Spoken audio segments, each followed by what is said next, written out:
All right, so this is going to be the first episode of the Furry Art Podcast. It's going to be a history episode on the history of commissioning artwork.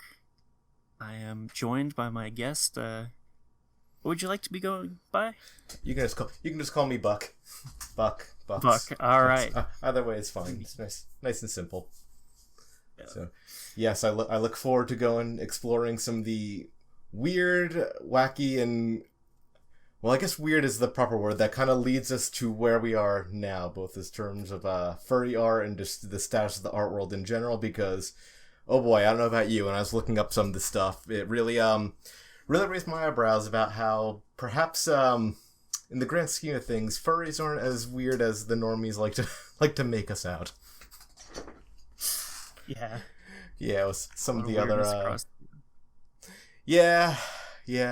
So we had decided, when we were just talking offline, that we were going to each pick 3 different pieces. So we figured we'd start in chronological order. So I think I should just probably jump in with just my first one. So what do you know about the Venus of Willendorf? Not a lot. I say, have you ever heard of the Venus of Willendorf? This is a very much a when you're in art history, it's something that they kind of bring up as like an early, like you're in undergraduate school. This is where I learned about it too when I went to school. Oh, damn, you actually studied history.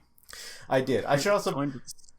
Yeah, I should probably, before we talk about it, I'm sorry I'm already bucking the system too. I should probably say a little bit about me too. So while I only went to school for undergraduate, and I never went to school for history proper. My major's actually in urban planning, but as part of the program I had to do a minor, and that minor was history.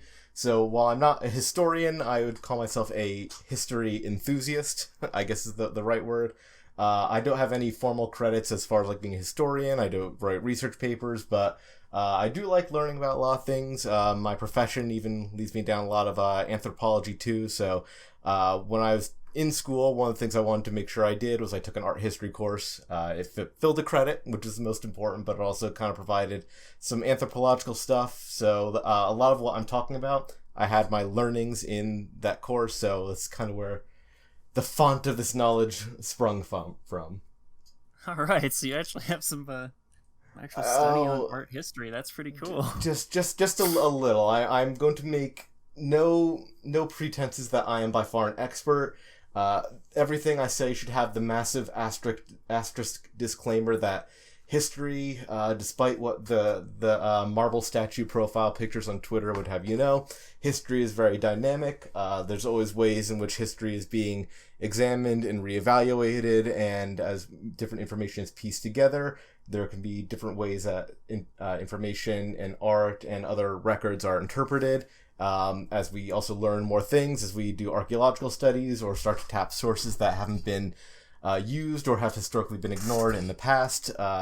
Everything that I'm saying, pretty much this is my disclaimer that this is to the best of my knowledge, and I'm not trying to go and do an art history course in the span of however long it takes us to record this. Oh yeah, this is more of just like a general overview of these things, and kind of a jumping off point if people want to look into these things a bit further. Exactly. When I was researching these topics, I always wanted to go and keep it centered on the history of commissioning art, but also in general about just some of the weird stuff that I found interesting that could be a jumping off point, like you said, for people to go and do further research on their own. So, with that out of the way, the Venus of Willendorf. So this is something that I definitely learned about in my art history course, and I think that a lot of people also probably learned about this. So the Venus of Willendorf, as a matter of fact, I have a picture that I provided some picture references that I'm going to go and send to you, but I'm going to go and try to describe to, the listener, because it's obviously a very audio-driven podcast. Well, yeah, on the on the YouTube version, I am gonna take all your pictures that you send perfect. me, and then I'm gonna put them up so people will be able to see. But it's also good to describe them. So I will send it to you right now. So for the viewer, the Venus of Willendorf is about 4.5 inches tall if you're in American units. Sorry, rest of world, I know it's not correct. So the Venus of Willendorf is about 4.5 inches tall. It is made of limestone, and what it is, when you're looking at it is a figure of a human being. It does not have arms. It has legs, but it has the shape of a head, torso, and legs.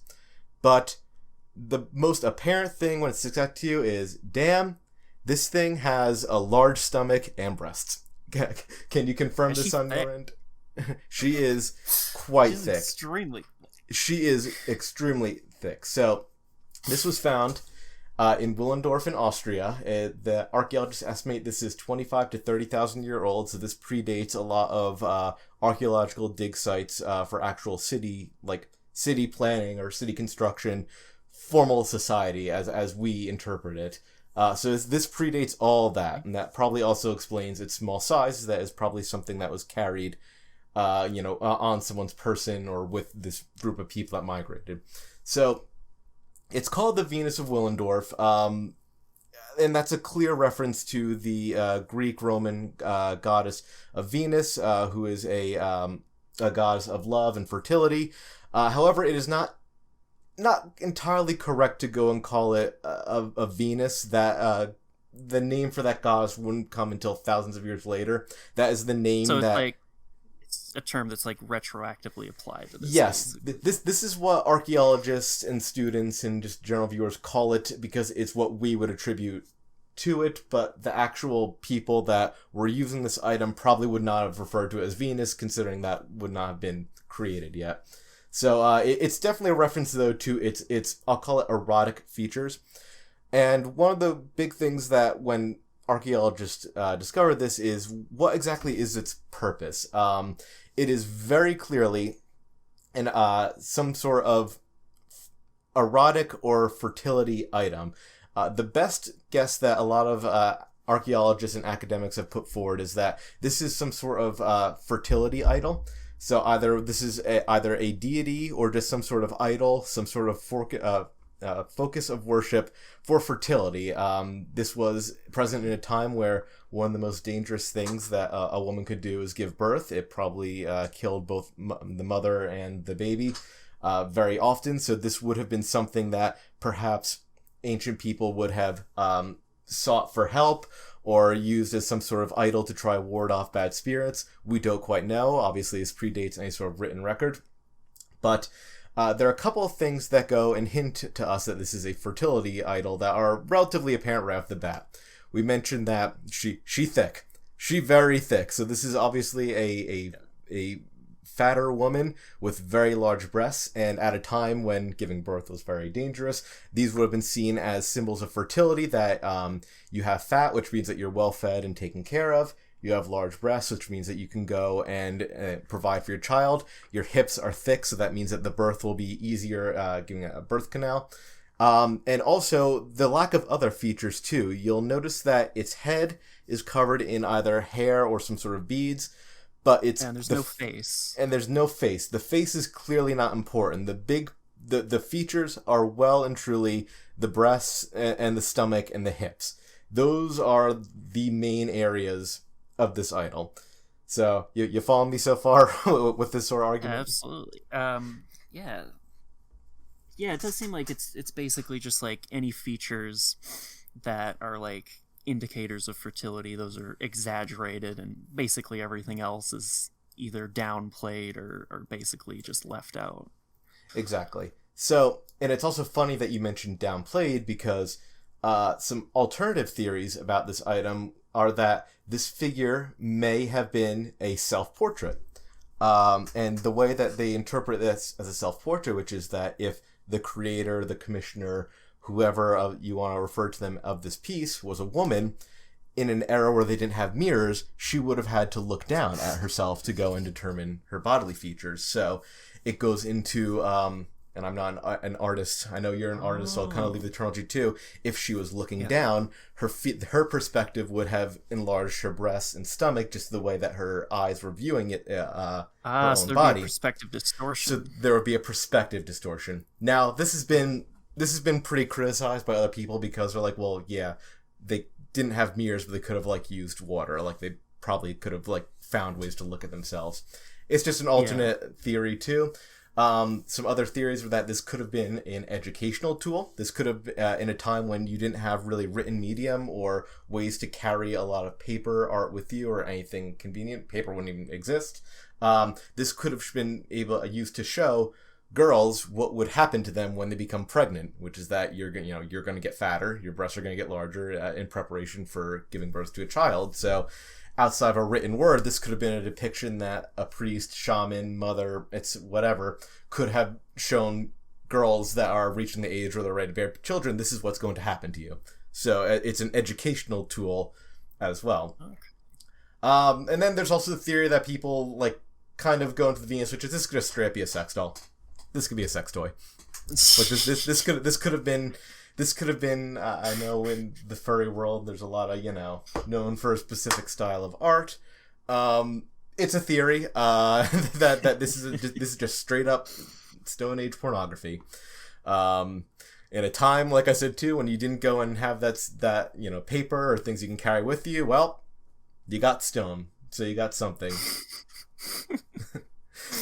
So you might be kind of asking, like, why in this podcast about art history and commissioning art would I pick this? And it's because when we were discussing, pre-recording, obviously, commissioning art, I kind of brought up the point, which is that the actual process of commissioning art hasn't changed much for many millennia. It didn't really change until the Industrial Era, where it's like, guess what?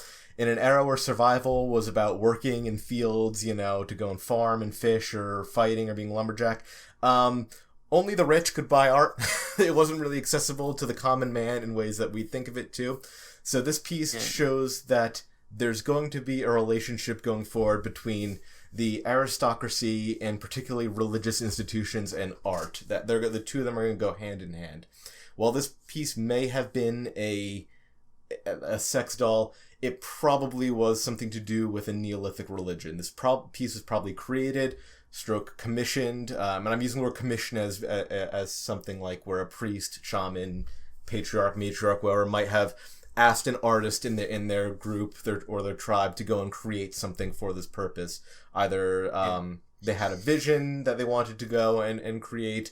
This is something that was passed down. There might have been others like this. This might just be someone's interpretation of something that was already going around.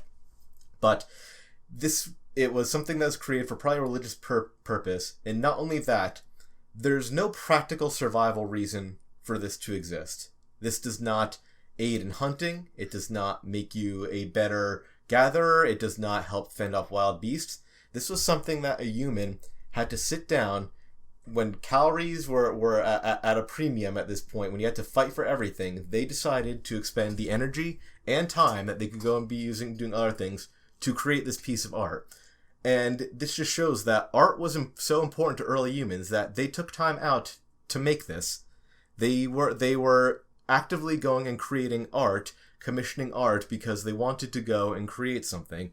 And I find that very important when we kind of talk about art today, and particularly with furry art and how we've come so far and how far we have to go, is that even the earliest humans, when survival was always on the cliff's edge, tomorrow is not guaranteed, they decided it was important enough to create art. So really is that fundamental human drive for creativity that has just existed for tens of thousands of years. It's so fundamental, and in other history class I've taken too, it's just general education also, and my own research, that it is one of the things that separates us from animals is our creation. I don't mean just the fact that we build houses, is that we build things for aesthetics. Like I said, there was no practical reason for this to exist. Now, you could argue that a religious purpose or a fertility purpose was practical in the day, but like in their minds it was practical and serving a very real purpose in their eyes. But yes, this had a real purpose then, but the fact that they took time to go and create it, and that just goes to show how important commissioning art was, that probably not everyone could do this. This is probably some sort of designated artist or someone that had artistic ability creating it. So that is probably the earliest piece we have on here, and that is the Venus of Willendorf. Fertility idol or sex doll, you decide. Yeah, all right. All right. So I guess we'll jump into the next one here, Absolutely. which is a first century depiction of. It's a sculpture of a somewhat composite god called Hermanubis. Oh my. It is Furries, very you say? strange. Yeah, this one is a bit more on the nose when it comes to that topic. It's probably one of the earliest examples of an anthropomorphic character done in like an actual realistic style. So it is a depiction of the Egyptian god Anubis slash Hermanubis, which was a opposite god between the Greek god Hermes and the Egyptian god Anubis. Basically, realize like, hey, both of these gods basically ferry souls to the underworld, so let's just combine them together. Interesting. And this was the result. Okay. Yeah. Okay. So this was made. Yeah, it was made during the Roman occupation of Egypt. So this was, I guess, kind of a piece that was meant to be like a cultural assimilation a little bit, like trying to take a bit of Egyptian stuff, combine it with some Roman artwork. But like one thing that was kind of strange about it is that though the Egyptians had like this very it's highly stylized. Nothing that they were doing was going with realism. All their hieroglyphs are like very abstracted. Even their sculptures are like highly stylized for the most part. Whereas the Romans, they worked in a much more realistic style when it came to their sculpture. And you really didn't see like much fusing of the two styles. They really kind of existed side by side. And it led to things like this, where you have an Egyptian god done in a Roman style. But you also had some of the Roman emperors carved like pharaohs in Egypt. So like it looks nothing like a Roman emperor. It's dressed in traditional pharaoh clothing and stuff. Interesting. So there's this weird like there's cultural interchange, but not in terms of styles. Like it was either one style or the other. Yeah, this is super interesting and also a bit ironic, as the Romans pretty much took the religion of the ancient Greeks and were like, yeah, this is ours now. We're just gonna change the names, but it's gonna be a Hermes Mercury situation, but this is ours now. So it's also interesting to go and see them. I don't want to say acquiesce, but make an effort to go and try to combine their religious beliefs with ostensibly a conquered people's religious beliefs too. Yeah, that's like a reoccurring theme with Rome. It's kind of strange. Like on one hand, they didn't like the Greeks because they were a conquered people. They're like, oh, they're conquered. They're kind of inferior.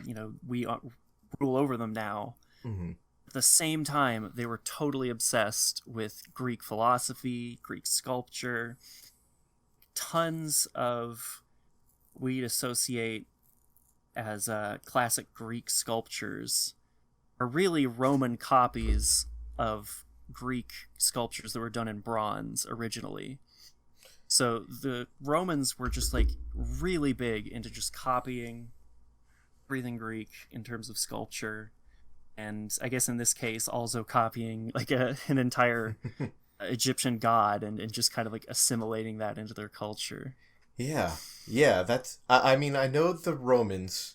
So here's the other bomb I'm gonna drop on you, and you're gonna get a bigger picture about how exactly nerdy I am too. When presented with the choice of Spanish, French, and Latin in middle and high school, that's primary and secondary school for non-Americans. I was the nerd that chose Latin, so I learned a little bit about the Roman culture too, and they were quite religious to a certain extent. There are arguments about actually how religious they were, but I know Roman culture itself was very superstitious, and even if they didn't worship gods primarily, they didn't like to go and take the chance. So if they rolled up to the Egyptians and said, like, we have this god, Anubis, Isis, all these other, like, gods too, they're like, we're not going to worship them, but we're going to let you do it, just in case you're right, just or case. just in case, or just a hey, well, it's politically expedient to go and be like, you know what, you guys can go and keep your religious beliefs. We're not going to go and bother you. That tends to make people less revolty. But also, too, it's just like, your gods might have power, too, so we're hedging our bets.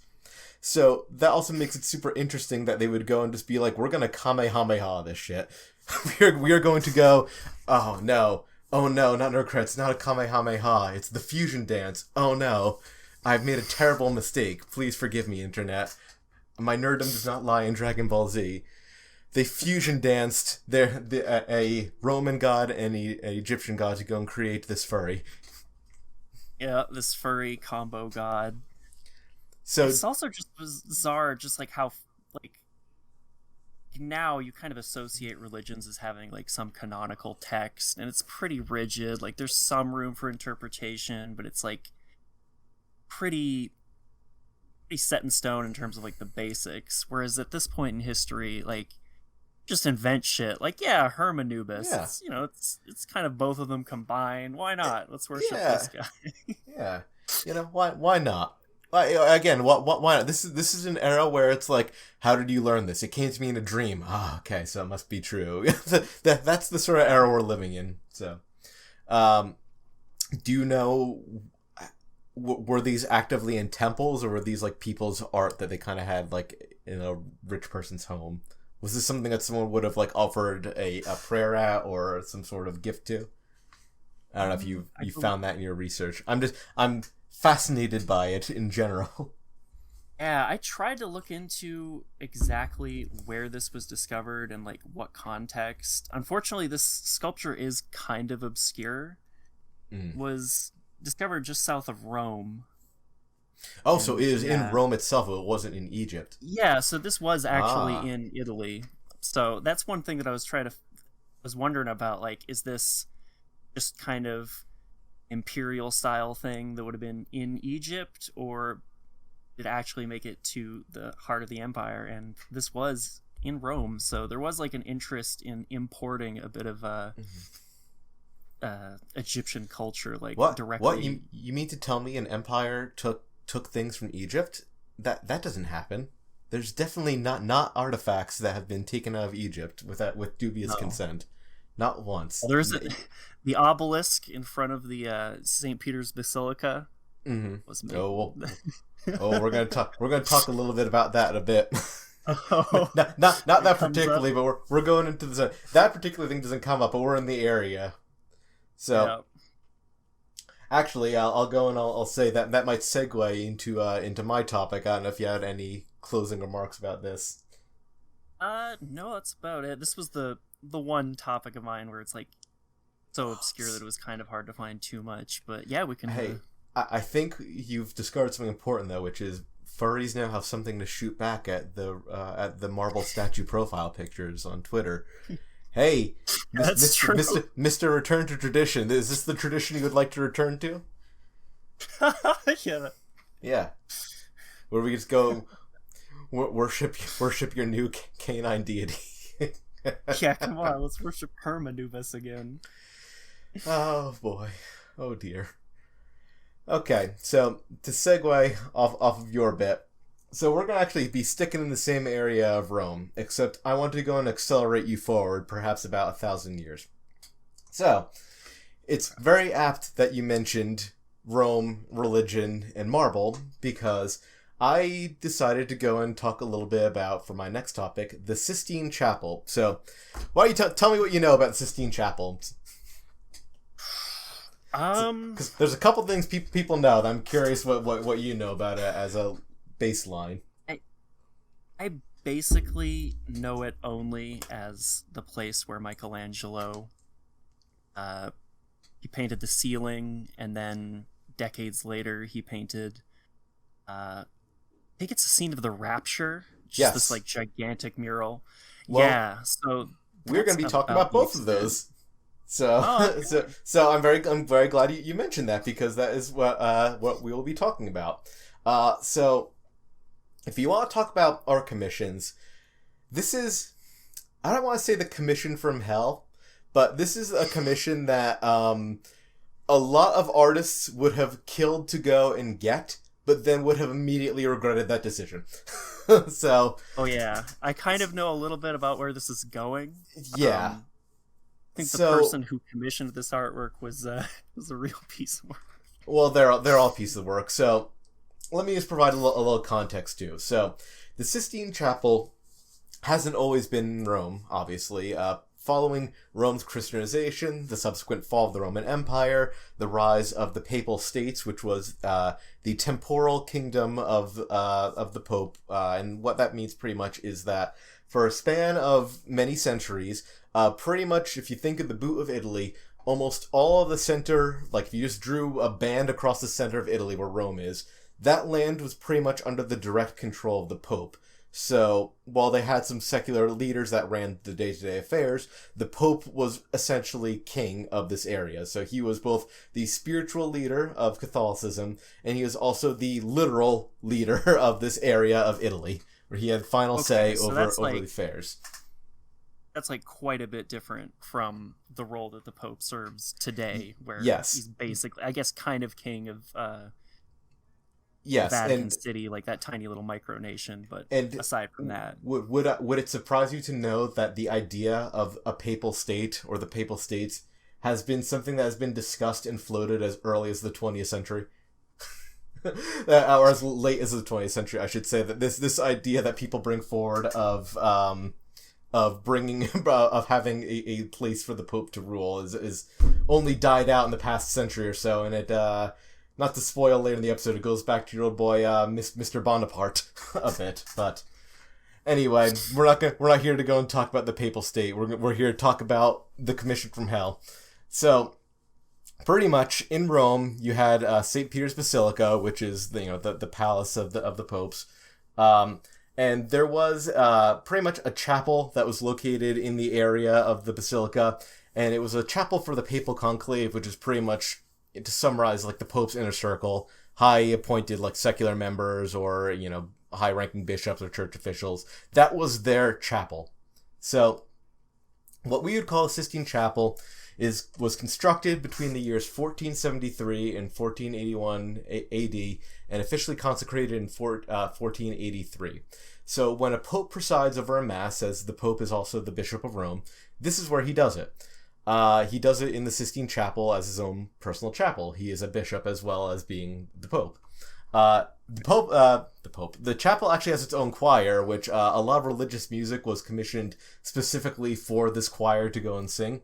So that's a different topic too, but a lot of religious music was written specifically for the choir that performed at the Sistine Chapel.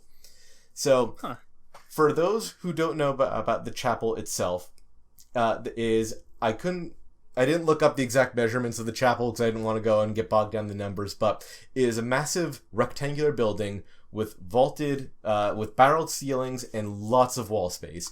A lot of wall space with windows and stuff, thrown in too. But this wall space meant that it is perfect for decoration, pretty much. When it was consecrated in 1483, it did not look like it did today. It was actually pretty blank and barren on the inside.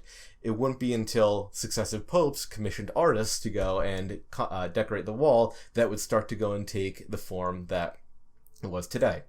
So many high-profile artists of the day were involved in the commissions. I'm not really going to talk about them. You could look them up. The only notable one that people probably know off the bat, other than Michelangelo, who we'll be talking about, is Raphael did some work.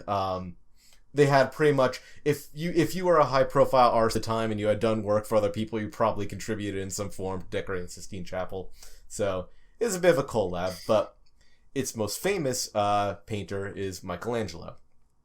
So Michelangelo did not want to go and paint the Sistine Chapel. He wanted to decline it. This is something that we have apparently like records, secondhand records of people of him talking about like, I do not want to take this commission. Why? Because he thought that this was set up by his rivals to make him look bad, pretty much. They thought that this... Oh, go ahead. Sorry. So he thought this was like a conspiracy, basically? He thought so. So Michelangelo and many artists of the day relied on patronage from aristocratic families to go and live. And this is how they both were able to go and express their art, while also being able to, eat and whore and go to bars and stuff like that. Like, do stuff that people did back in the day. I love, there's always this sort of like classical, like return to tradition sort of a notion that like people back in the day, like Michelangelo must have been like so quaint and like, meek. No, from all accounts, he's probably just a normal person, which means he's probably drinking, whoring, gambling, etc., like doing normal people things when he was not working. But as a result of this patronage system, there was competition between the artists to go and, woo the favor of different families, make money. So Michelangelo thought that pretty much his rivals had kind of given him a white elephant, which is that on paper it sounds like a great opportunity, and he was paid to do this. Like, it wasn't like he was like forced against his will, like as a slave to for free. He was paid to go and create to paint the chapel, but he thought it was such a monumental task, and that this was such a high-profile commission. This is the Pope.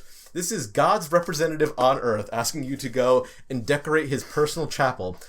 So if you mess this up, I'm not going to say they probably wouldn't like excommunicate you or kill you, but you'd probably have a hard time finding work after you messed up the biggest big man's like personal project pretty much.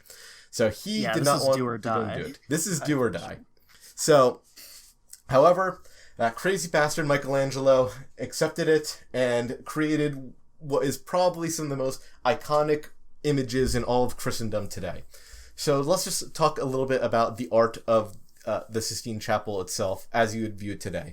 I'm not going to go into the factual depictions. I'm just going to do a general overview. So there are pretty much three areas of interest in the Sistine Chapel. There are the walls, there's the back wall, and then there's the ceiling. So the walls have two bands to them. Technically three, but the top two are kind of like go in and out of each other, or kind of close to each other. The bottom band is a depiction in art of the life of Moses. The next is the life of Jesus Christ. And the top one is popes and other important figures in Christendom. So you have these bands that pretty much go all around, then different, pretty much just important figures of the church everywhere.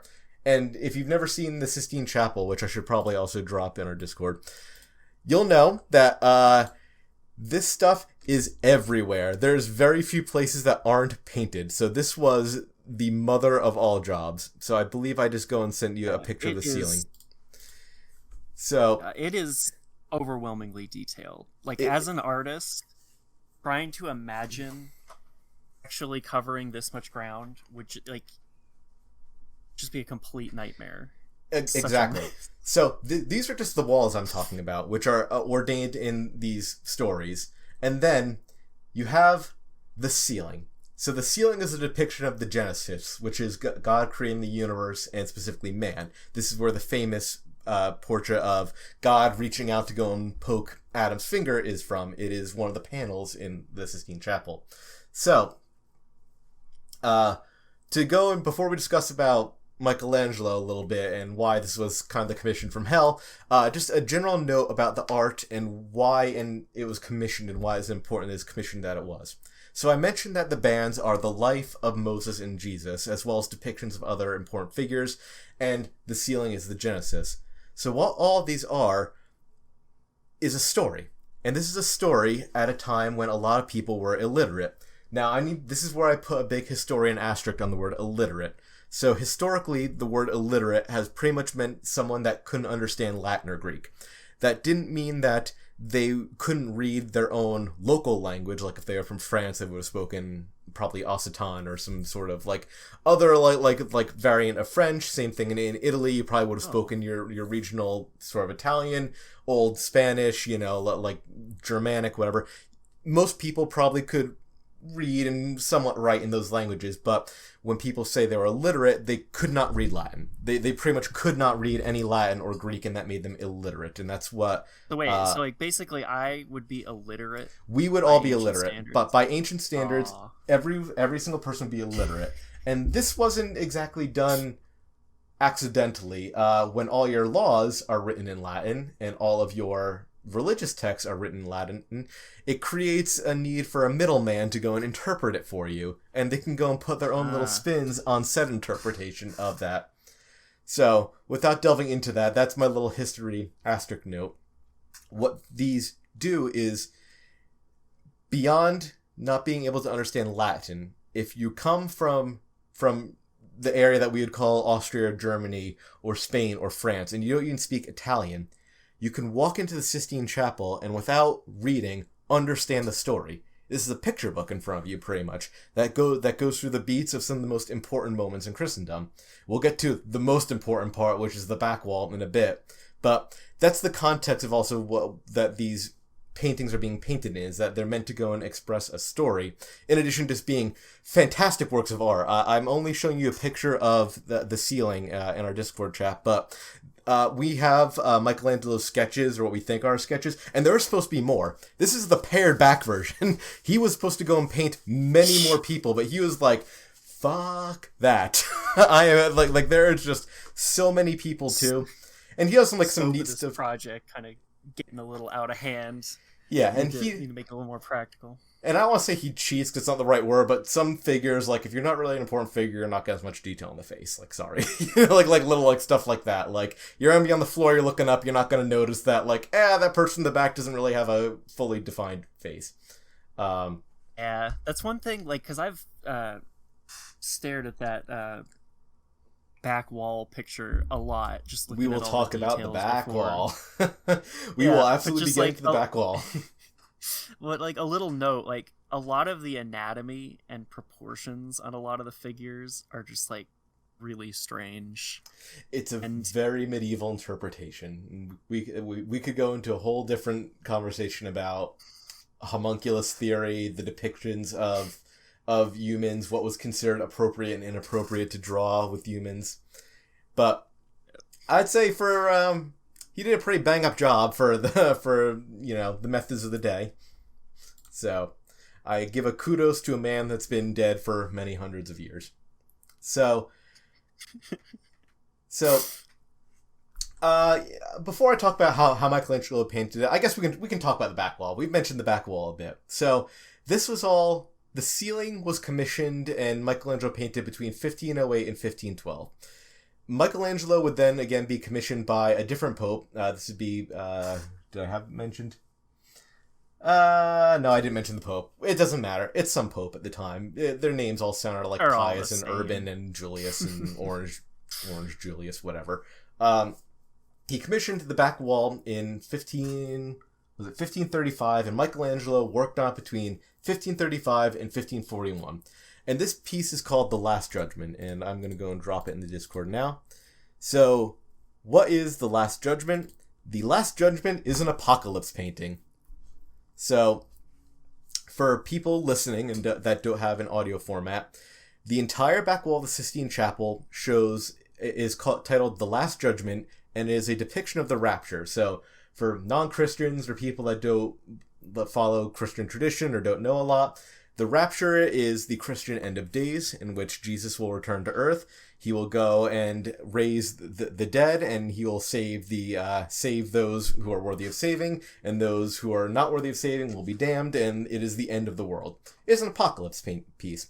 So the portrait of the Last Judgment has a central figure who is, as far as artistic terms, Michelangelo demonstrates a very good understanding of what the centerpiece of a picture should be, as far as its composition, and everything. You're immediately drawn to it. You are immediately drawn to the figure in the center, who is, no surprise, that is Jesus Christ himself.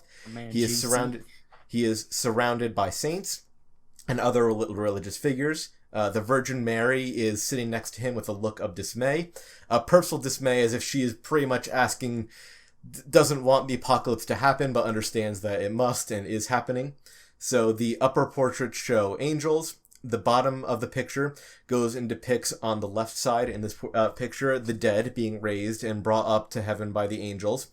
On the right side, and this goes back to a little bit of an intermixing of different religions, it is the ferryman bringing the souls of the damned to hell.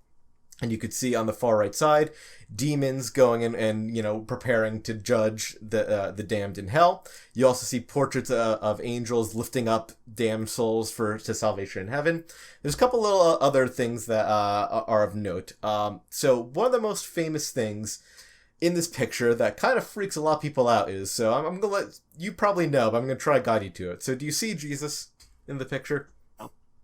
So if you look to Jesus's, we'll call it 4 or 5 o'clock down in the lower right, what is that gentleman holding? It's like a skin, basically. Yeah. So yeah, that is indeed a piece of skin.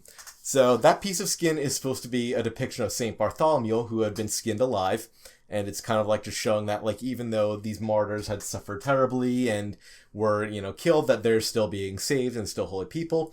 But interestingly, many people speculate that this is a self-portrait, that the face that Michelangelo used on the flayed skin of St. Bartholomew is his own. So, I don't know about you, but that's a very interesting way of inserting yourself into your own art. They speculated some other characters that he depicts that, no one had a photographical record, so you were kind of going off of descriptions and kind of freeballing what some of these people looked like. That some other bishops that we probably didn't know they looked like, Michelangelo inserted himself and people he knew as their faces, because why not? So yeah, that was a pretty common thing with like a lot of those murals. It's just like painting contemporaries into certain places. Of course, and there's a lot of other pieces of the day that go and draw very clear relationships between people in hell or going to heaven and political dynamics of the day. Like, if you were not a fan of a pope or a bishop, it wouldn't have been uncommon for you to clearly depict that pope in hell or something like that, while kind of dodging around like, oh no, I'm just showing what happens to a sinner, it just happens to look like the pope. So something related to that, which also relates to this picture, is that this picture also has some fan fiction, which is that the depiction of hell isn't quite what we think of it in modern days when you look at it in the actual Bible and what they would have been talking about in like this Renaissance period. This depiction of hell in the bottom right of the Last Judgment takes a lot of inspiration from the Divine Comedy, which is not the Bible. This Dante's Inferno. The Divine Comedy, the Inferno. So it's incorporating a little fan fiction of the day into what the hell looks like. And I'm gonna spice it up a little bit. And in the Inferno, one of the things that got Machiavelli in trouble was that was that he depicted bad popes in hell where pretty much they were forced to be stuck in a tube, like a tight tube, naked, and with each pope that died, their head would be inserted into the ass of the first pope. So they're making a human centipede of popes in this hole where progressively they would be like stacked on top of each other. This is bad popes only, bad popes. So if you think that people in the Renaissance had like nothing but high respect for like religion and God and the popes, no. This got people in a lot of hot water too. So I'm going to go... So, now we've talked about the piece, I want to talk a little bit about what it actually took to go and draw this, because this is a commission from hell, pretty much. So you'll notice that when I mentioned this would be years of Michelangelo's life to painting this. I don't know how often he worked, but one would presume most days he was here painting the picture, because it is so huge, both the walls, ceiling, and the back wall. I should mention, by the way, he didn't necessarily paint all the walls. Like, the walls were also taken care of by other people too, but definitely the ceiling, definitely the back wall. So, how do you paint a ceiling of a building this large? It's quite simple. You build scaffolding that brings you up to the ceiling. Except, when you're painting looking up, you can't really do that for very long. So what he had to do is... awkward angle. Yes, of course. Like, imagine like painting a ceiling just with like crane looking up, and that might be fine for like a couple minutes, but no. You're not just rolling paint. You're painting a detailed picture of saints and bishops and God and Jesus and whatnot.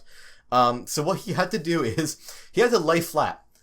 on scaffolding that was very close to the ceiling, so he was laying on his back, and he would paint it like that. So he pretty much spent years laying flat, looking up, painting the ceiling, and then moving over as needed to go and complete the actual picture. So you might be thinking, oh, that sounds kind of dangerous, and it absolutely was. There's one time that we definitely know that he fell while he was working. So he fell from the top. I don't know exactly if he fell straight, he fell into other scaffolding, well, not too, but we do know that he pretty much had a bad fall from the scaffolding. He was alone when it happened. I believe they mentioned that it might have been at night when he was working, so he was alone.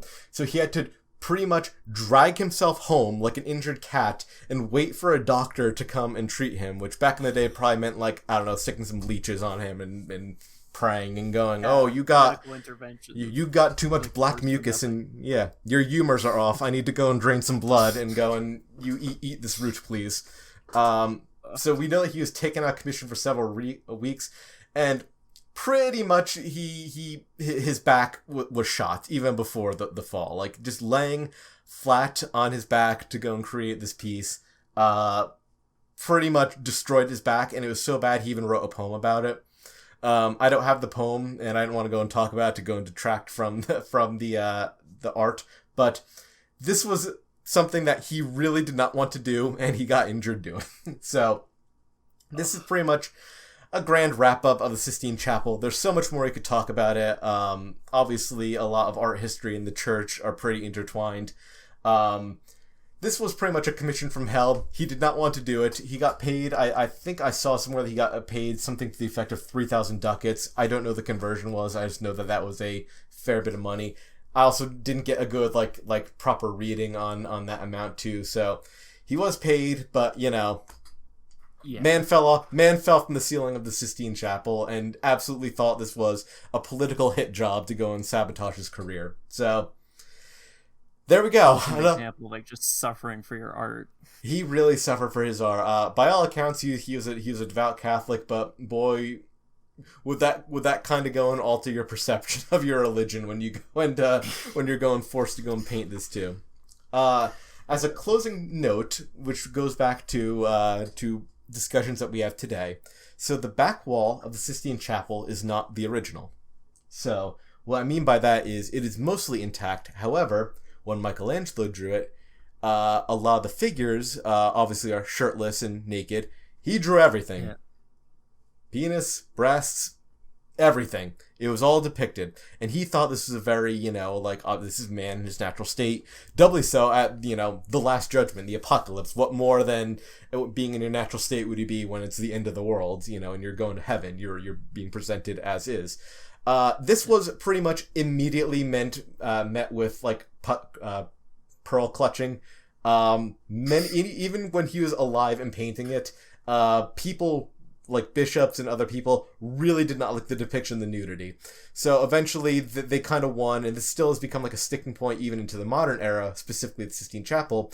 A lot of the stuff is painted over, so the men are pretty null, like they painted over their pee-pees, or like there's the women have clothes like draped over their breasts and stuff like that. So I guess it's interesting too. Again, for all the return to tradition, marble statue profile pictures, the conversation of censorship is not new. This has been going on for hundreds of years. So, yeah. Well, I think that actually makes a pretty good segue into our next topic. Ending with prudishness and censorship of nudity. I'm going to be talking about something that's maybe a little bit more accepting of nudity. No. And, yeah. So we're going to be talking about... do you know anything about the Bacchanalia? The Bacchanalia, I do not. Sounds Roman. It is.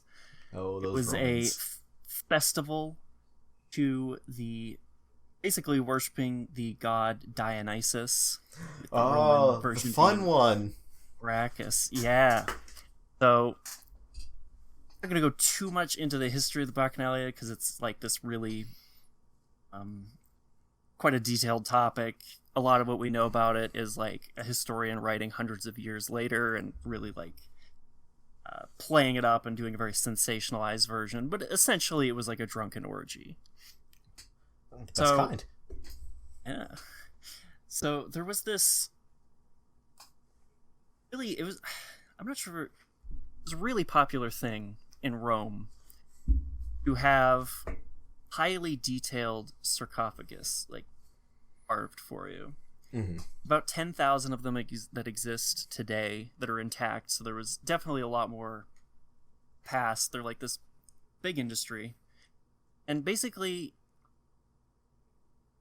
a lot of these sarcophagi had depictions of like certain mythological scenes, kind of a lot like the Sistine Chapel, just with Greek and Roman iconography and myths and legends. And essentially, these would be commissioned.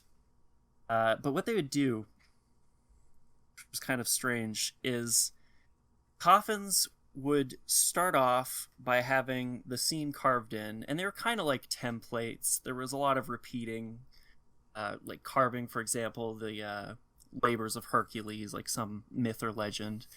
What they would do is leave some of the features uncarven, like intentionally unfinished, of certain faces of main characters.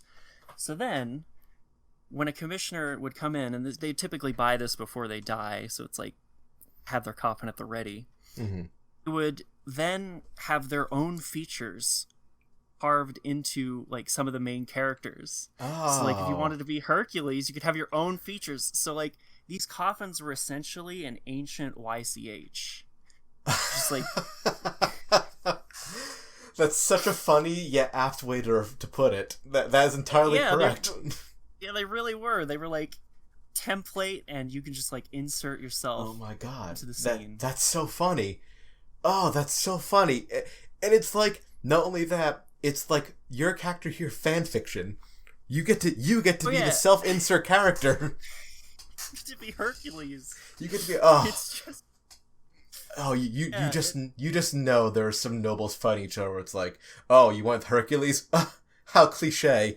I went with oh no, I can't think of any. I went with other superior mythological figure. Clearly, so passé. Alexander the Great conquering Egypt.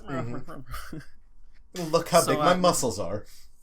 Got ripped. So with that in mind, here is the specific coffin in question that we're going to be taking a look at today. This is from the 1st century. It is a coffin with a depiction of a Bacchanalia, so that drunken orgy, carved into the side of it. And most of the characters are satyrs, so kind of half goat, half human people. Ah, yes, I see that now. There is quite a bit of explicit imagery, as you can see. Indeed. Yeah, which, when I came across this, I was really perplexed as to why you would have this carved into the side of your coffin. No, like this is something that would have been on public display, and with like keeping it in mind that generally the theme of what you had carved on your sarcophagus was like trying to represent something about you in life. So I'm not sure what this person was into, but they felt that they wanted to be remembered forevermore with goat people fucking each other on the side of their coffin. Hey, to their credit, when everyone's coffin is depicting Hercules, you're going to talk about the one where goats are fucking each other. Oh yeah, this one stands out as like, damn. Yeah, that's going to be the standout. It's also pretty interesting to think that in the Roman era too, is that there was probably a shop that you could go to where it's like, welcome to Marcus's coffin emporium. Would you like yourself depicted as Hercules, as Zeus, as I got all the gods. Do not go to my competitors. No. I can go and make goats fucking on yours. Yeah, and that really brings up the question too, like, was this a your character here coffin? Like, were they like, yeah, I want to be the goat chick and fucking a statue? Like, kind of self-insert. I want to be a satyr. Oh my, yeah. Well, the Romans, we know, did love to party. So, I mean, from a certain perspective, it does also make sense too. I was half joking about how I want in a Sea of Hercules have the satyrs fucking each other. Maybe maybe actually is like, hey, that one's gonna stand out beyond the others. It's a conversation piece. You're walking through the crypt, looking at all like, oh, another Hercules. Yeah, not Hercules. Everyone wants to be Hercules. And Remus. And, damn. Yeah. See, yeah, again. I mean, furry. It really yeah, the semi-furry, the proto-furries weren't quite ready yet. They were getting there. Hey, the Romans said their civilization was founded by two brothers who sucked on some wolf titties, so, you know. We're not that far off. True. We're not that far off. So, was Bacchanalia related to Saturnalia? Which I know from my Latin history course was another holiday. I just don't know if the two were conflated with each other. I am 1000% putting you on the spot, so feel free to go and say no. No. Okay. I'm not sure. What was Saturnalia? Saturnalia is what many people believe Christmas comes from. This is off the cuff from what I remember from my Latin courses, and I was a major nerd in school, so I actually did pay attention and learned a bit. But again, massive asterisk, this is me completely off the cuff with no research, which is that Saturnalia was pretty much an end-of-year style festival. A lot of people think that what we think of as modern Christmas sprung from Saturnalia, and much like Bacchanalia, it was pretty much also just a drunken shit show. With people running through the streets naked. I remember that being a big thing, is that people would streak. They'd have, like, literally as, like, a formal event, like how Macy's Thanksgiving Day Parade, there was the Roman streaking. I forget what for or to where. I believe it's something to do with religion.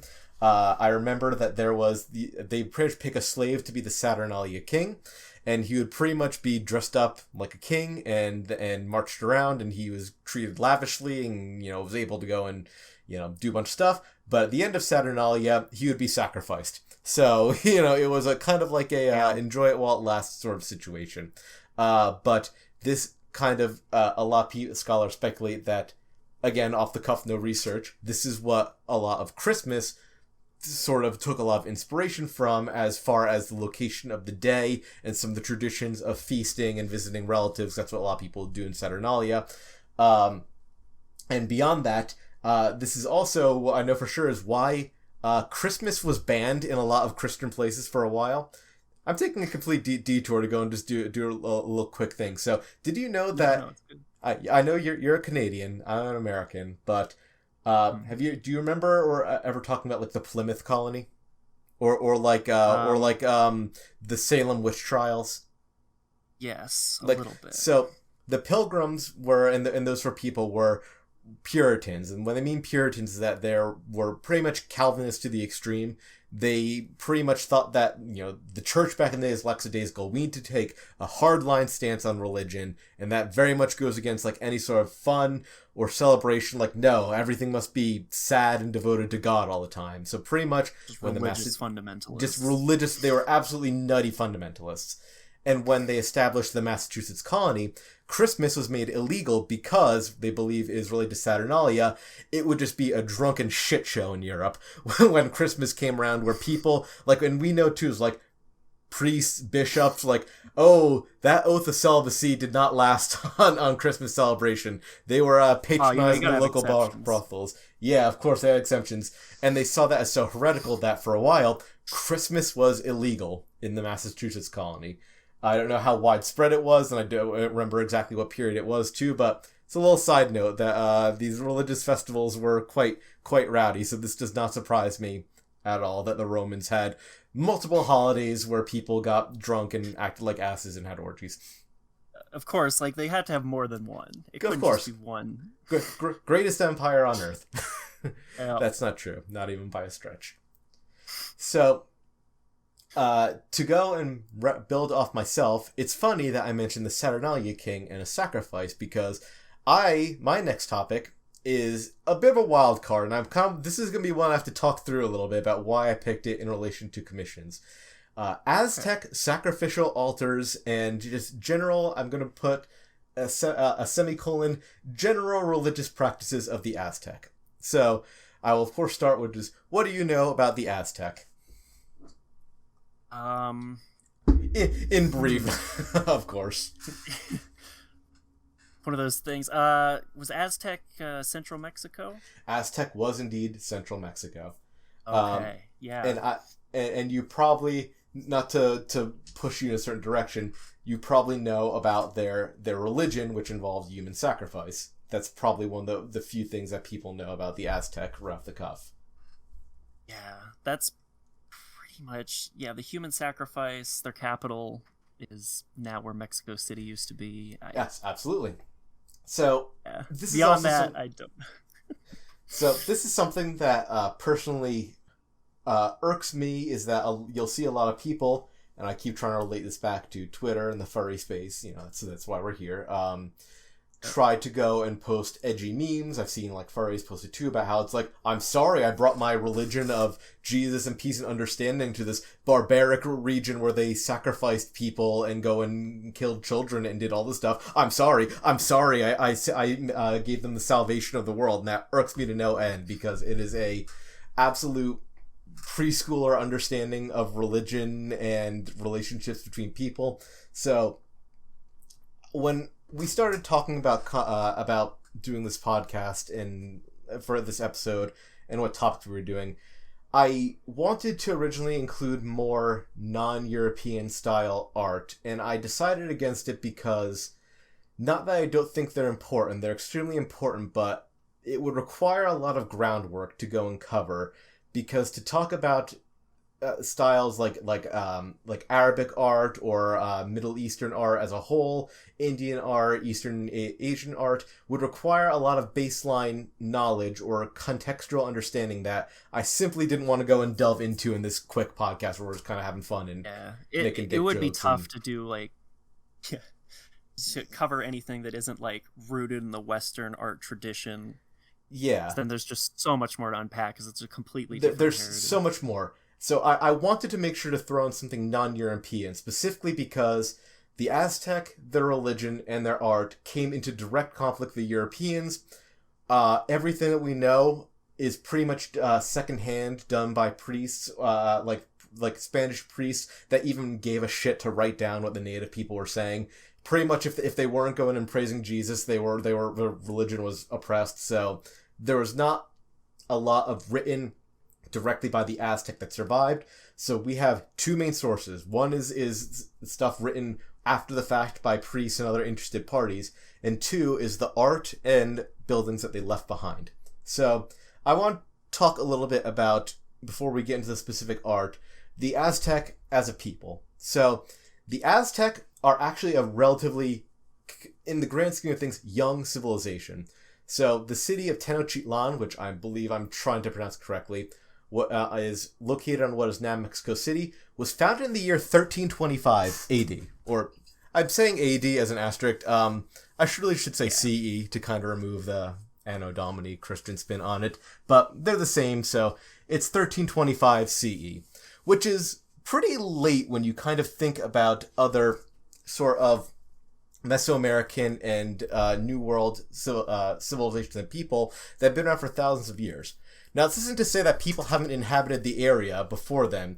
We know that there were city-states that were in the area before then. We don't know too much about them other than what we kind of gleaned from written records.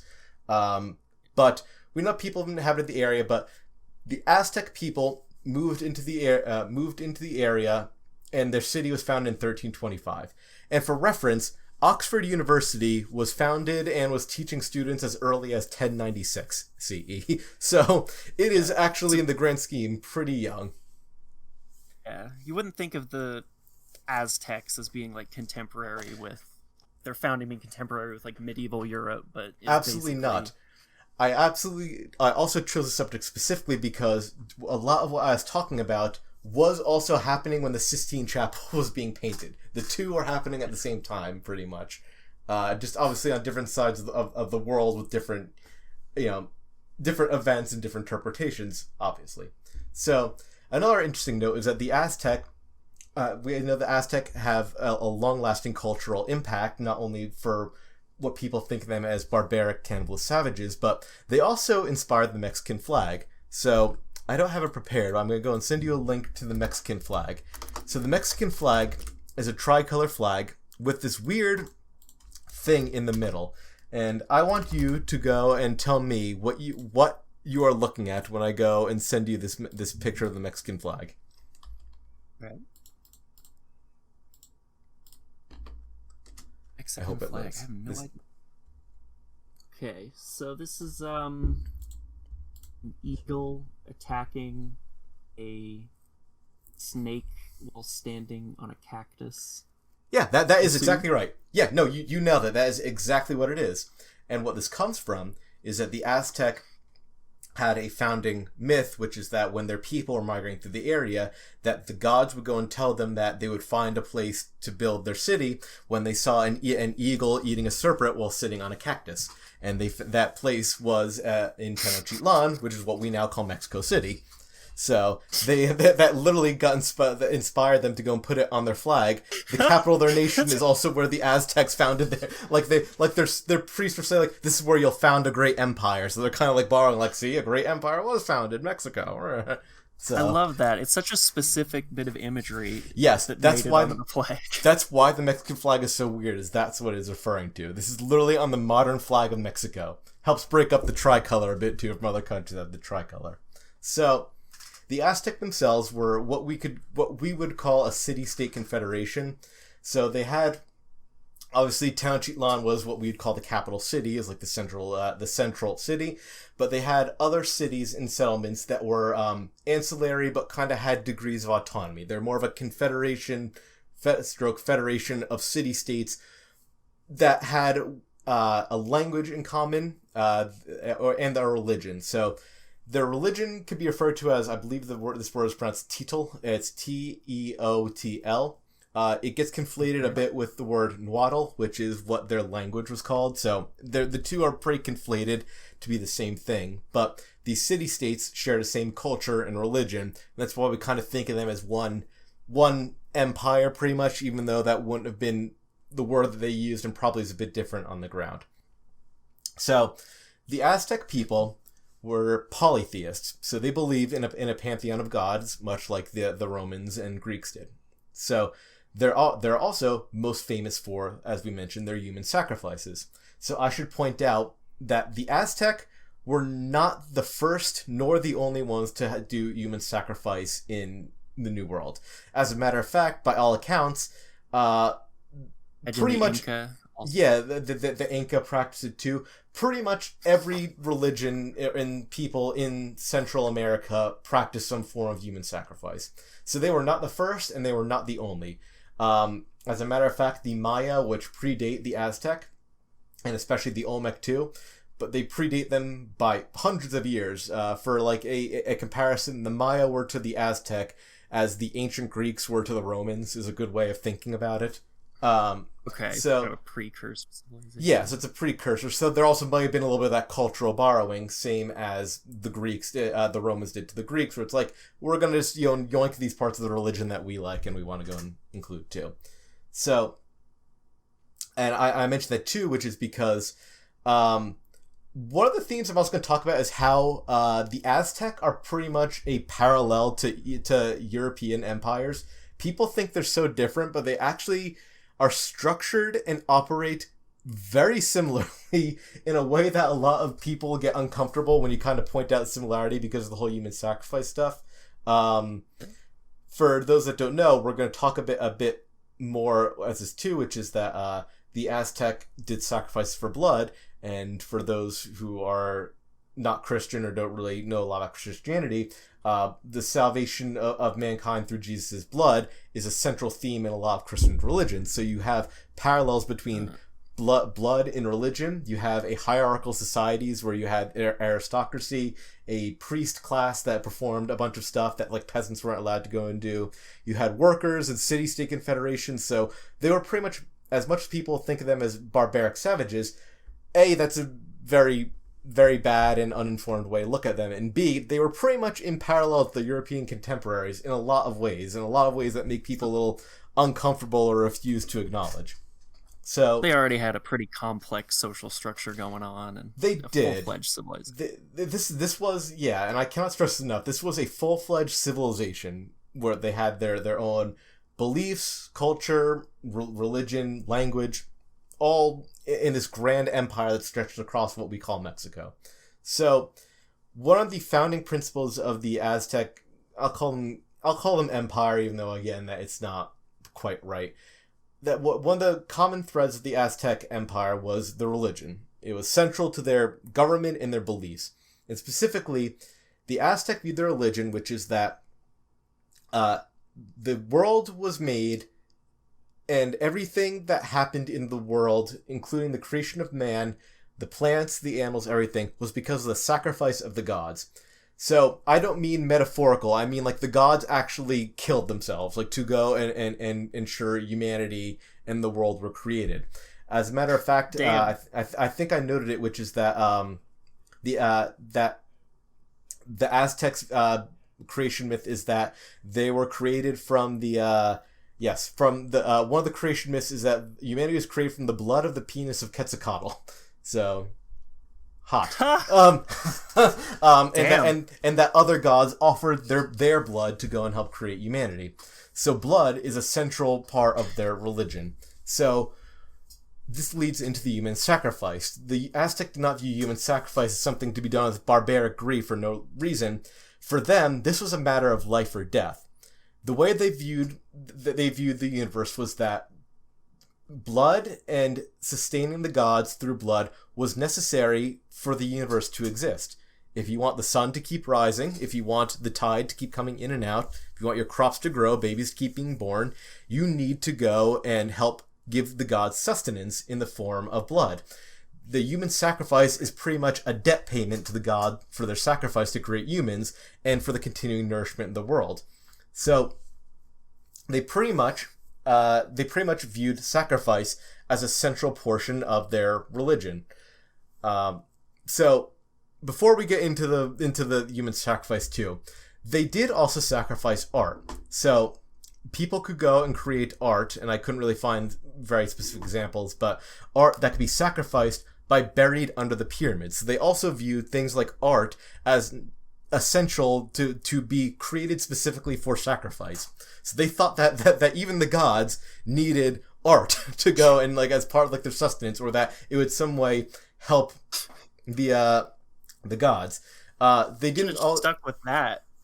Well, you know, it's also one of those things where it's like, oh yeah, this is good, but it's kind of like going to, it's like, thank you for giving me like a nice sticker, but my arm is hanging off, so I would really like you to go and bandage it.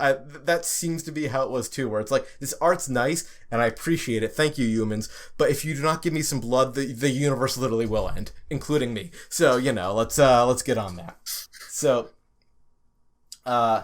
So while we will get into their actual sacrifice, there was also blood sacrifices that wasn't exactly fatal. So there was a lot of it seems like self-sacrifice. So if you did something like if you lied or you eavesdrop on someone or did some immoral act in society, one of the ways that you might pay atonement is you might, you know, with a priest or with some other people, cut your ear if you were like eavesdropping, or cut your tongue if you were lying or spreading or gossiping, and have that blood drip in sacrifice and atonement for your actions. So blood is literally and metaphorically the center of their religion.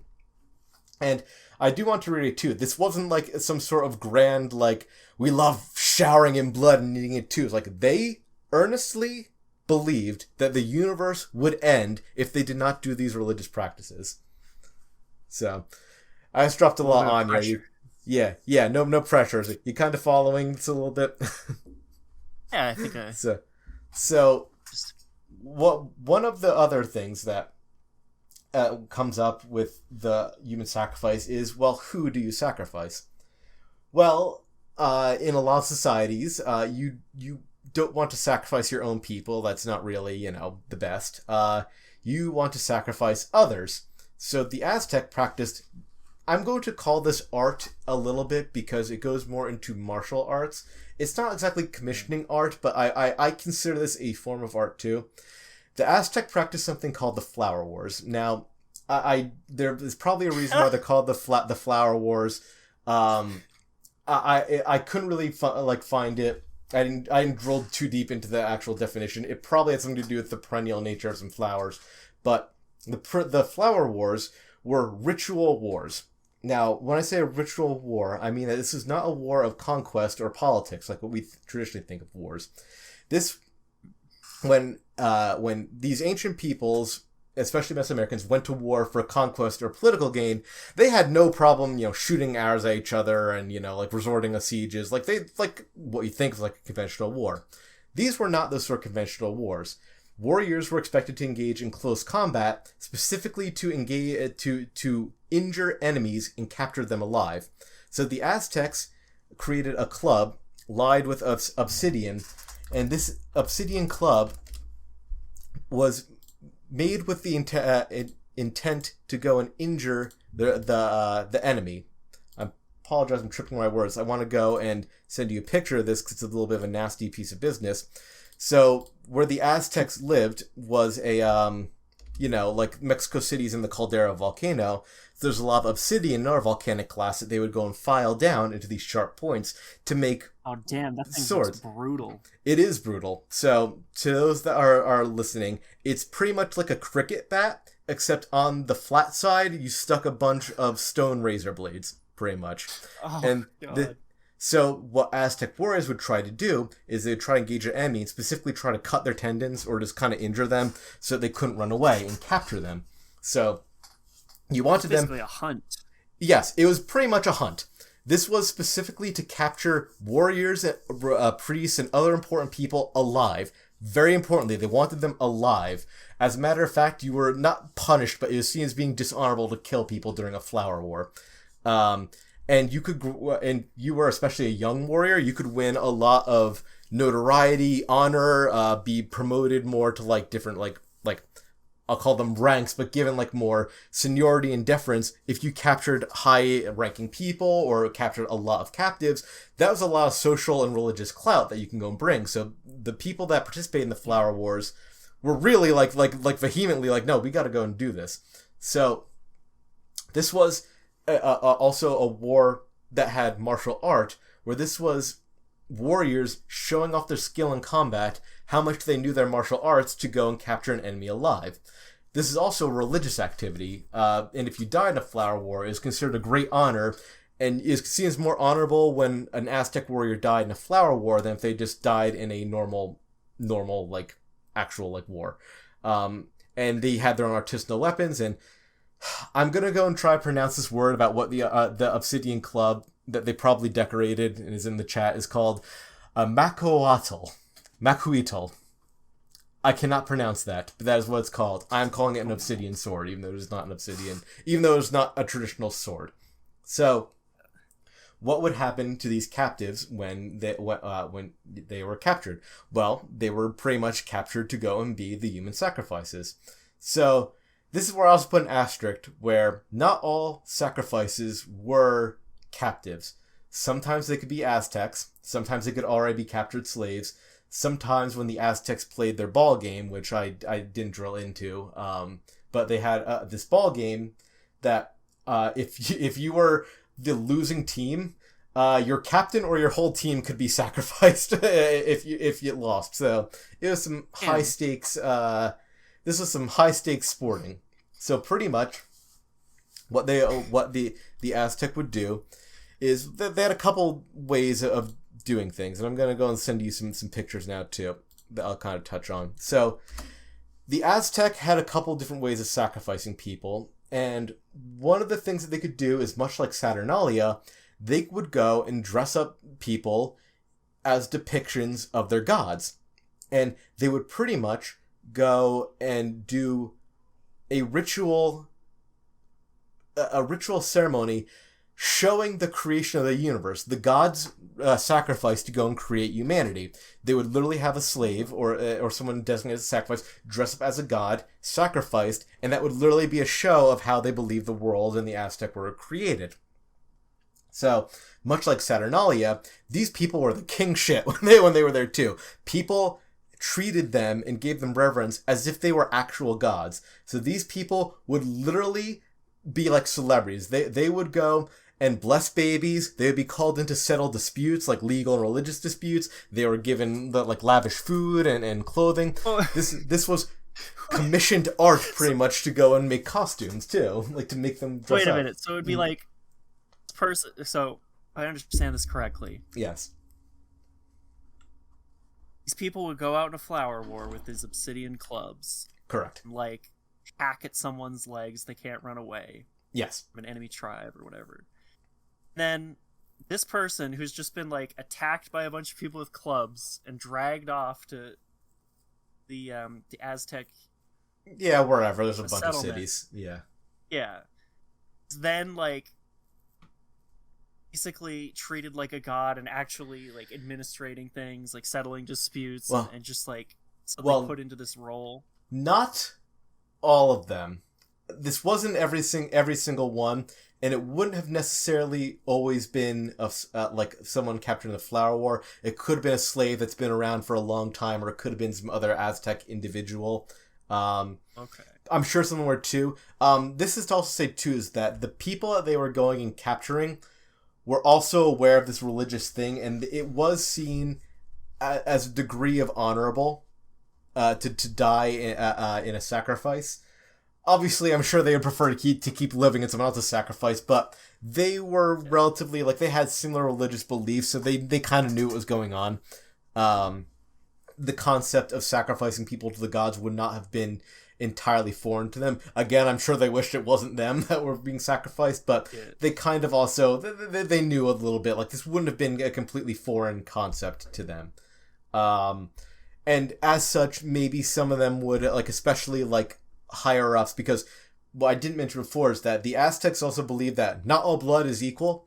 If someone had better blood, if they were a warrior, a high priest, a chief, that's the blood you want. You don't want to be sending your god no peasant blood. You want to go and be sending them the good stuff. So if you captured, like another village's, like, priest or, like, an honored warrior, like someone that's, like, a warrior celebrity there too, ooh, that's who you're sacrificing. That's going to be some good blood for them gods to go and suckle on. So, it is nasty business, but this is kind of how it was then. And I need to go and also reiterate too, is like, this was not just for funsies. They literally believed that this was how the world was sustained. This is not for funsies. This is not for sadism. This was not because they just felt like it. Like, this was a very important cultural touchstone to them. So it's a very utilitarian, like, necessity to the yes. This was not just for barbaric funsies.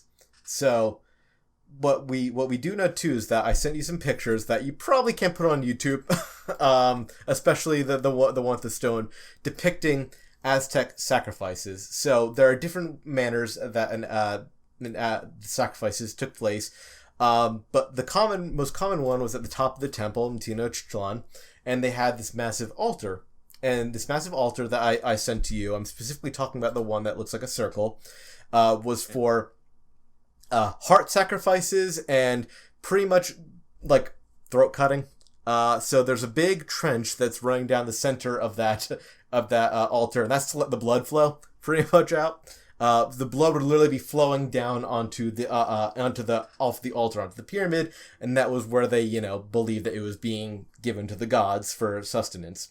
So you're probably thinking, so what the hell does this have to do with art? Well, the only thing that we know about these people, and even, like, why we know half of this stuff, is through their art. So when the Spanish came, they were really, really intent on repressing the natives of the area, obviously. For the Spanish, this was, they could dress it up as far as, like, oh, we're saving, we're saving these primitive people and showing them Jesus. It was all about money. This was pretty much all about money, extracting gold. There's a lot of gold in central Mexico. Like, getting gold and kind of, like, forcing these people out of their culture and religion into the way that they did things.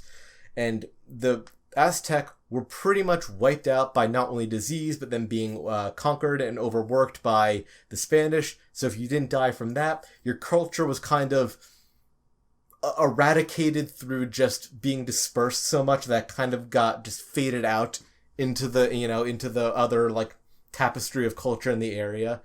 And the only way that we know this stuff is through commissions. So I say commissions because this goes back to almost the Venus of Willendorf argument, which is that they took time out and had artisans specifically to create these altars.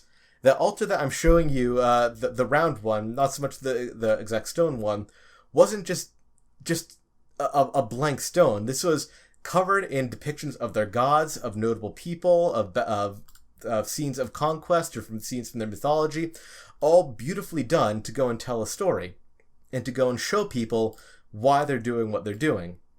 And it's important, and that makes it so much important because that's how we know this stuff. Now, I mentioned that there were Spanish priests. Oh, go ahead.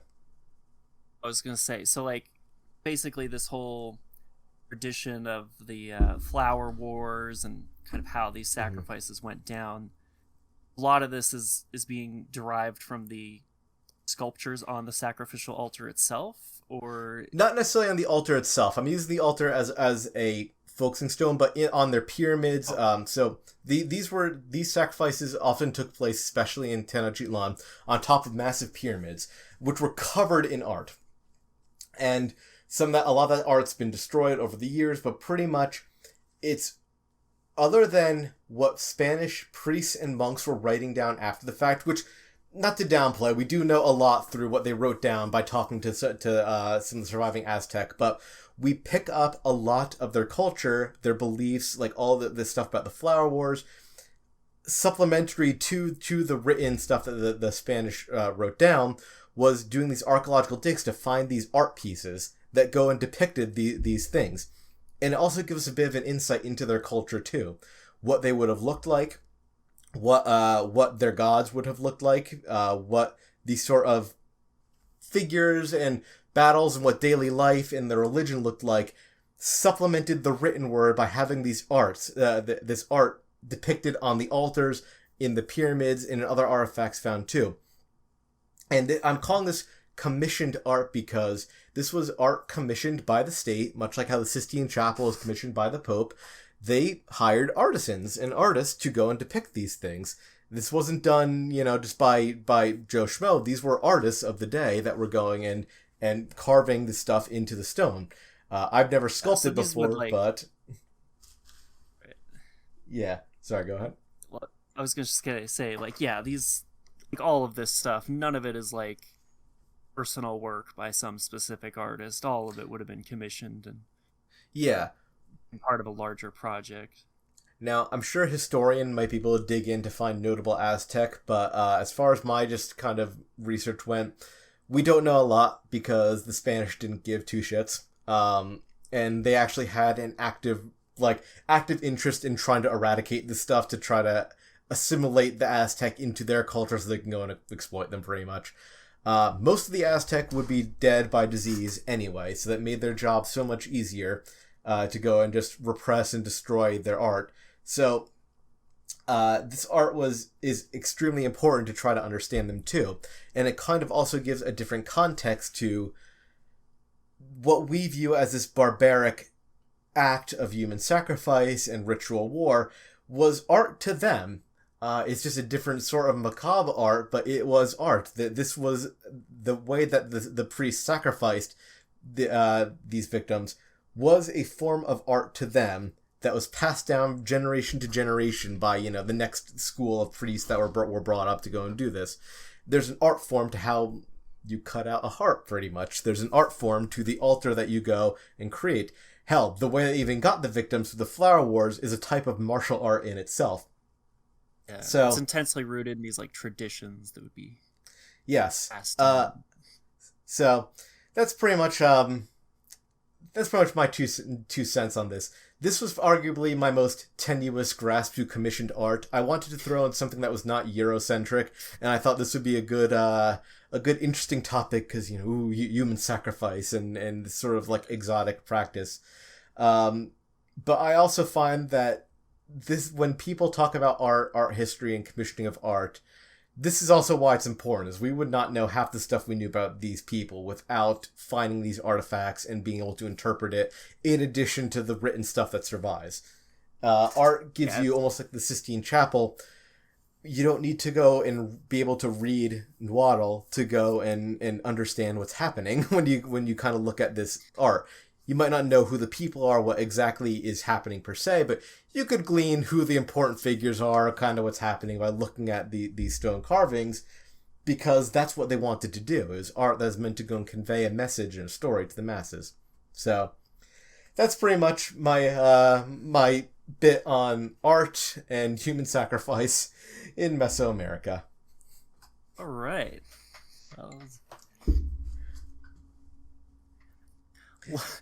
This was an information dense one. I learned a ton of stuff. This one, absolutely no idea about. This was one that I was definitely going through about. Like, it's my connection to the art is, I won't say tenuous.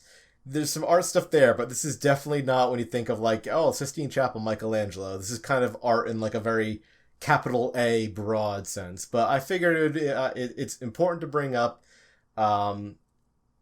With a lot of discussions about in the furry community too about different cultures, how we interpret the art of different cultures, what is and is not appropriate to go and depict.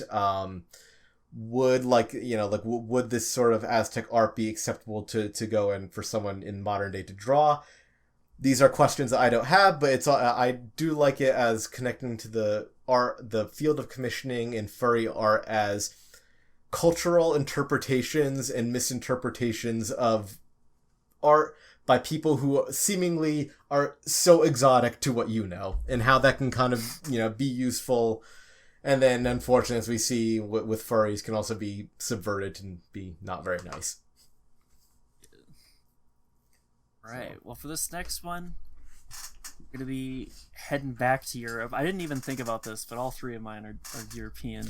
Oh, I'm just the armchair historian too. It's like, I need to go and do something that's not European. Just my own little bit of edification. Yeah.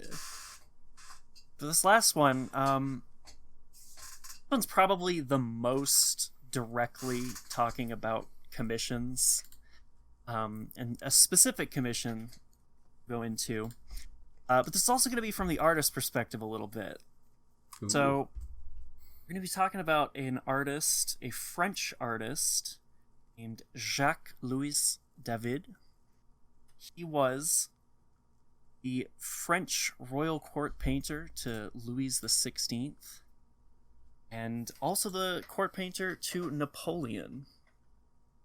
So he started he started off his early career, I believe in the 1770s. Around that time, he was trying to win a contest called the Grand Prix de Rome, which was essentially a scholarship to study in Rome for a few years. And we talk a lot about this scholarship. It's actually really bizarre. It had all a bunch of weird rules. I was going to say, single. You say Grand Prix, and I'm immediately thinking, like, did they just race horses to Rome? Whoever artist has the fastest horse and gets to Rome can go and be, my painter. It's the Grand Prix. A weird name. I was thinking that too, like race. But no, it was like this weird contest where it's like an artist is locked away in a room 40 days and must create a masterpiece based off of a historical scene and must use no reference and work in isolation, and whoever's painting is the best gets to go. I could just smell the elitism off of this. Oh my god, it's just absolutely. If you use a reference, you're not a real artist. Yeah, and you had to be sponsored by an already established artist at the Royal Academy. This does not surprise me at all for 1700s France. So David ended up winning this contest and studying in Rome, but he kind of had a chip on his shoulder, Royal Academy, because it took a bunch of tries. And anyways, fast forwarding a little bit, upon returning to France, he was appointed as the royal court painter to King Louis XVI. He got to stay at the Louvre and study there and work there. And this was right about the time of the French Revolution starting to kick off. And David actually was friends with a lot of the key players, like Maximilien Robespierre, and was quite pro-revolution. And eventually, he ended up on the the Committee of Public Safety, which was kind of acting as the de facto government for a little bit during the Terror. And the French Revolution, it's a really complicated, messy thing. But basically, David was one of the people that was signing off on the execution of King Louis XVI. So in terms of turnabout. Yeah, so he straight up signed off on the execution of his patron. Oh, hell yeah. Which is... I'm sure, I'm not an artist, but I am sure that would give some level of catharsis to some artists. Yeah, he got the ultimate revenge. Kind of, it was not really clear why he was so pro-revolution, but he was zealous. He was full in on that. And eventually, when Napoleon was, I believe, before he seized power, started meeting up with David and ordered a painting commission. And kind of an interesting thing about Napoleon is he only sat for David one time, despite being royal court painter him. So like basically a lot of the paintings Napoleon commissioned of himself, he didn't actually sit or pose for. So they're like only loosely even his likeness. Like he very rarely posed. I think in my research he only, as far as I could tell, only posed twice. One of them, like he was so like hyperactive and just unable to sit still that he actually had to like sit on his wife's lap and she had to kind of like cradle him to sit still long enough to get any kind of likeness down on a canvas. That, you know, what I know about Napoleon, that does not surprise me in the least. that is not surprising at all. Yeah. Definitely. I think that plus maybe like a bit of I'm too important to sit down and actually sit down for a pose. Definitely. So one of the most famous works that came out of this collaboration is Coronation of Napoleon. So this painting, Jacques Louis David, is gigantic. It's 30 feet tall, wider. So like the figures in this are nearly life-sized, and there's almost 200 of them. So this depicts the coronation of Napoleon, like officially being crowned as emperor. And David actually attended this ceremony in real life, which kind of interesting because we think of this as kind of a historical painting now. It's a few hundred years old. It depicts events that obviously long since passed. A lot of historical paintings are just kind of like pieced together from accounts. They're made by artists hundreds or sometimes thousands of years after the fact and are nearly pure fantasy. Like they're just vaguely based off of the historical account. But this I found was kind of interesting because David was actually there, and almost everyone in this painting, at least all the key figures, sat for David and posed for him. So Napoleon's wife, the Empress, Josephine. So he would have been familiar with these people, though, and they would have been familiar with him. Yeah, like the Pope. I can't remember which one. This is one of those. Yeah, one of them. They don't matter. Yeah. I'm Catholic, so I can say that. Yeah, that Pope, he sat down for David as well. So all the key players, and Napoleon actually wanted a bunch of changes for could probably be argued somewhat like propaganda purposes. Mhm. Like, for example, his mother is featured quite prominently in the back row as having been there. He did not actually attend the ceremony. As well as on the far left, both of his brothers are depicted as being there, whereas only one of them was. One of them was boycotting it. So, poor choice. Yeah, trying to depict a certain level of unity that didn't really exist at the time. And one thing that's kind of fascinating is Josephine, Empress, who's being crowned in this scene. She also sat for David and was modeling for this scene. One thing that's fascinating is that when David was part of the Committee of Public Safety, he ordered the execution of her ex-husband, her husband at the time, before she got together with Napoleon. So that had to have been awkward. Like, if she had known, she's like, "You were instrumental in my husband's death." Sometimes it's good to be king. Yeah. Maybe she was overjoyed. Maybe she's like, "Oh, thank God." Yeah. Thank God. I get to go and hitch myself with Mr. Bonaparte here, who's a real up and comer. Now I'm the Empress, but yeah.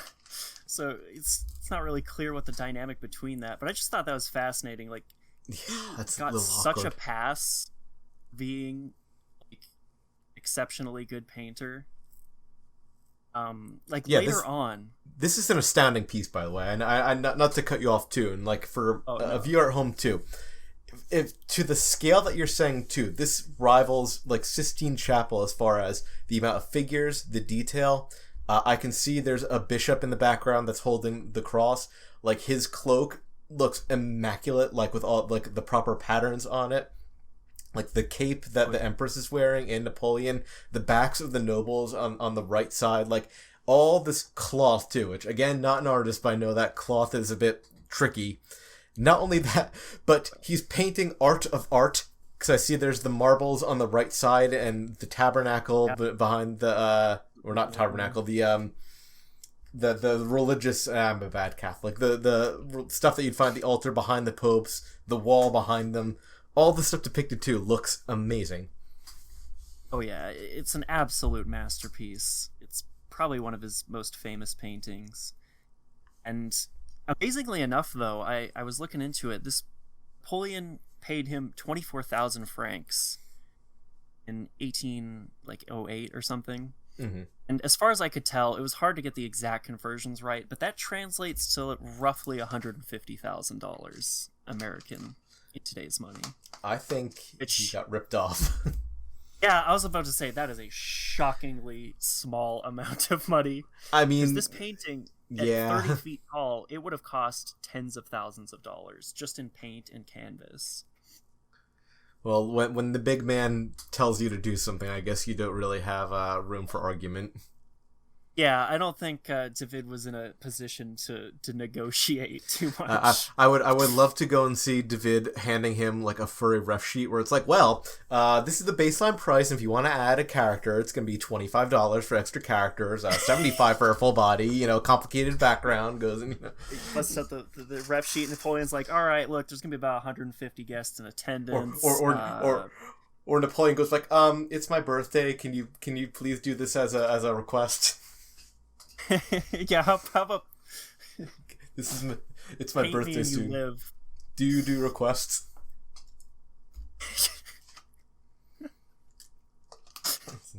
This is my art. It's like, well, if I say no, I'm gonna kill you. Well, then. Oh boy. Oh dear.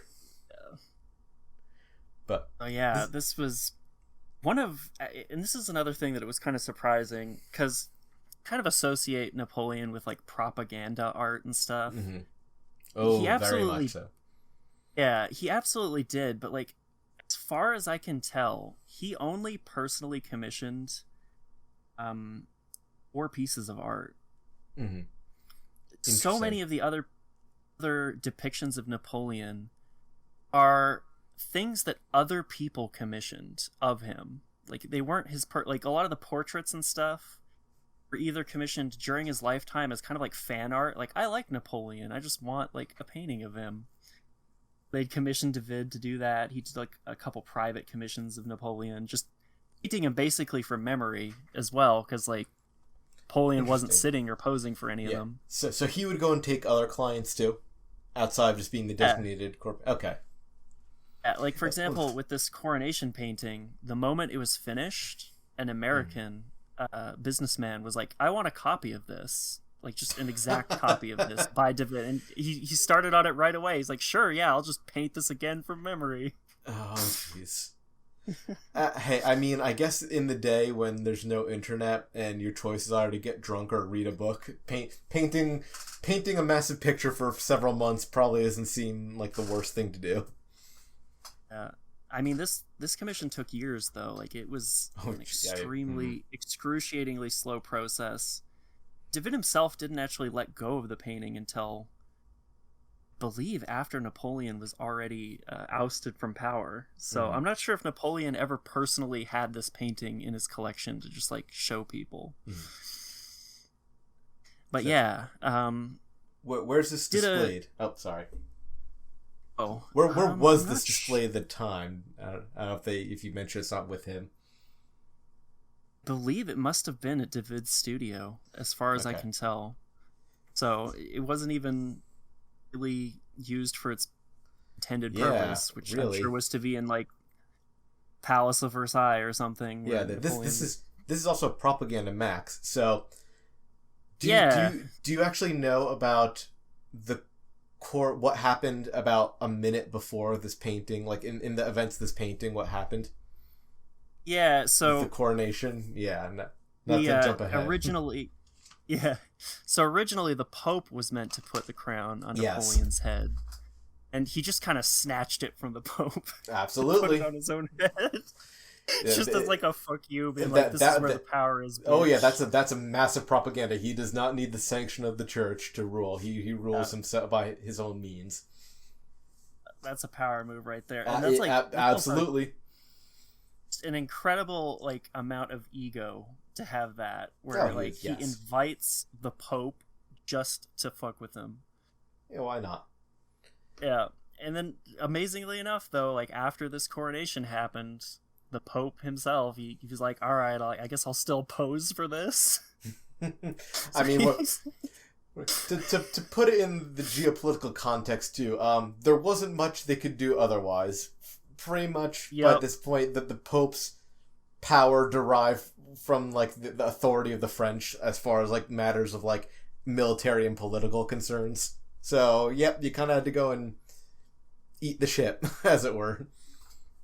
Yep. So yeah, Napoleon commissioned a couple other pieces. There's not really enough time to like go into each one of them because it's like quite a long thing, or too much detail. But after Napoleon was defeated, the French royal family got back into power in France, and King Louis the 18th, so brother of the king that David ordered the execution of / uncle of the next one who also died, tells David, he's like, look, I know you did all this shit to my family, you killed my brother, you at least were complicit in the murder of my brother and nephew, but like really good at painting, so can you be the French royal court painter once again?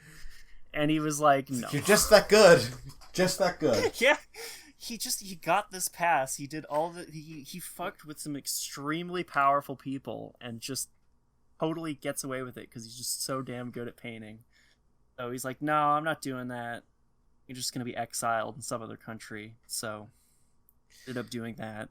Okay, so out of France. And... he kind of also knew too. It's like if that was me, it'd be like, I don't trust that one day you're not just gonna kill me. Yeah. I guess he stuck with his principles. He was a revolutionary at heart because he did not just cuddle up to the royal family once they got back into power. And probably a wise choice in the end. Yeah. why not? At that point, it's like, why not? It's It's crazy, and it only get crazier and crazier in the decades to come. So, not a bad choice. All right, wow. I had no idea about this guy, and I had doubly so that no idea that not only was he the royal artist, but then he also signed off on the death of a lot of the royals. Committed a bit of regicide. Who hasn't done a bit of regicide or wanted to commit a bit of regicide? That I think is a true testament. Is like, your signature literally being on the death warrant, and then being like, you can still pay for me. I don't care. Yep. Josephine, like, you killed my ex-husband, but what are you gonna do? I'll pose for you. Would you like, before we wrap up, a little bonus fact that I know about Napoleon and Josephine? Absolutely. So we have some letters between Napoleon and Josephine, and apparently we know a little bit about his fetish, like, so to speak, because he would specifically write letters being like, hey, I'm coming back from wherever, don't bathe for like a month. Yeah. Yeah, it's yuck and it's nasty, but it's also incredible that we have these letters and then you just read about he's like, bitch, you better be smelly when I get back. As that musk. Oh man. Oh no. No, Napoleon. He's weird. So weird. Yeah, he's such a character. Commissioned a bunch of incredibly self-aggrandizing art. Oh, of course. This just goes to show, though, everyone's that historical figures were people too, and that also meant they're nasty. Yup. Very, very nasty. All right, that's all I got. I think that, and that wraps it up for me as well. I think that's the episode. The history of commissioning art. Sometimes a little bit loose on that premise, but I think it was good too. Yeah, we covered a lot of I think so interesting too. things. Thank you for having me on. Thank you for coming on. Yeah, no problem. And where can we find you? Oh yeah, that's true. Can't remember. I'll leave the links in the description for me. Where can we find you? I am at Big Bucks on Twitter. This is my NSFW account. I'll probably be making a normie account that I'll probably go and link to, but oh god, what's even my own at? It's at big_bucks_. It's gonna be a mixture of fetish art, some of my political rants and memes. I will eventually go and probably create a more normal, safe for work account, but if anyone really wants to go and check me out, that's where they can find me at on Twitter. Alrighty, and thanks again for having you. All right. Thanks again for coming on. Thanks for having me on.